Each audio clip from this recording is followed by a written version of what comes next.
shoving health care down our throats? They're apparently all out of explanations as why we should pass a multi-trillion-dollar boondoggle during one of the most tumultuous economic periods in our nation's history. I know, because here's how Nancy Pelosi is currently selling it now to the American people. But we have to pass the bill so that you can find out what is in it away from the fog of the controversy. Yeah. That's about as tempting as Michael Moore in a bikini. I'm going to say no to that one.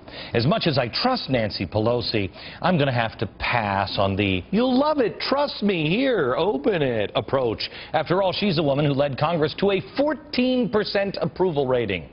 And yet she wants you to give her carte blanche on the biggest government program of all time, based on trust. Congressman Bart Stupak, he's the pro-life Democrat, he is not supporting the bill because it would federally fund abortions. Stupak says he's getting all kinds of pressure from unions to support the bill, and President Obama is persuading him by saying, no, trust me. I'm the hope guy. Trust me. Don't worry. We'll just let it pass, and then we'll fix it later.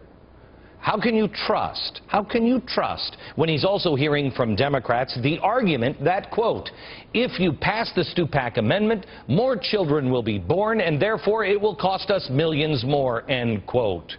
Wow, that's disturbing, and yet it sounds strangely reminiscent, almost like John Holdren, the science czar, who says, you know, we can put sterilants in the drinking water and do forced abortions if that's what we have to do, if there's some sort of a population explosion. At what point do we say no to the trust approach?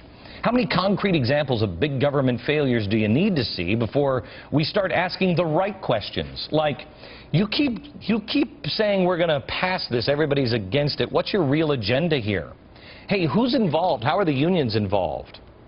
Providing better health care truly cannot be one of their reasons for passing it, because they've never provided better health care. The systems the government provides, as we saw in the last break, don't work. If you want to care for the elderly, Social Security is projected to pay out this year more in benefits than it collects in taxes, nearly $29 billion more. People are going to be retiring and asking for their money, and what's going to happen? The government is going to whip out a box full of IOU notes. Now they want to do this with health care as well? Why? Because it's not about health care. It never has been. It's about power.